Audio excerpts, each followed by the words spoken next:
Humihiling ng dagdag na 5,000 admin staff ang DepEd para tugunan ang apela ng mga gurong mapagaan ng kanilang trabaho. Pangamba kasi na isang grupo, magsasabay sa susunod na taon ang paghahanda sa graduation ng mga estudyante at midterm election. Nakatutok si Tina Panganiban Perez.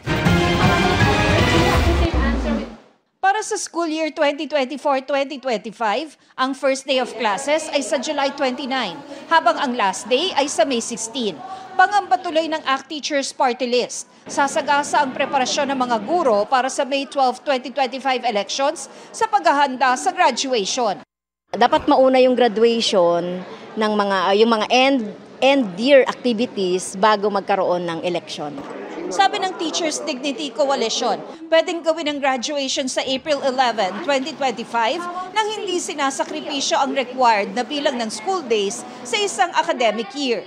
Kahit wala pang election, mali na yun. No? Kahit hindi pa umabot na election. Kasi ang iniiwasan supposedly natin ay itong hottest months of the year, which is April and May. Binanggit naman ng DepEd na marami na silang nakuhang administrative officers na gagawa sa non-teaching tasks na binabalikat ngayon ng mga guro. Hanggang nitong 2023, sa mahigit 18,000 na administrative officer 2 positions, mahigit 17,000 ang napunuan na. Ngayong 2024, hihiling ang DepEd ng dagdag na 5,000 na posisyon.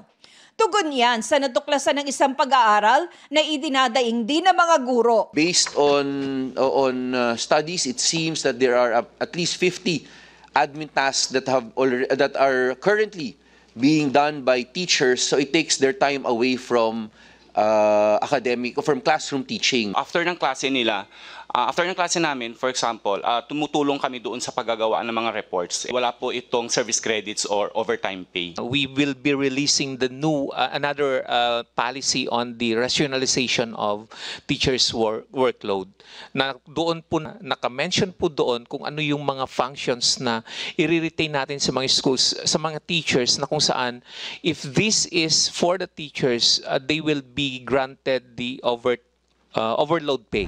Sa DepEd Order 005 Series of 2024, nakasaad na 6 na oras lang ang kailangang igugol sa aktwal na pagtuturo. Kung sosobra, may katapat na yang teaching overload pay at limitado lang dapat ang sobra sa 2 oras kada araw. 2 oras naman ang ilalaan sa iba pang trabaho, tulad ng paghahanda ng aralin, pag-check ng test at iba pa. Kung lalagpas yan sa 2 oras, bibigyan ng guro ng vacation service credits. Para sa GMA Integrated News, Tina Panganiban Perez, nakatutok, 24 oras.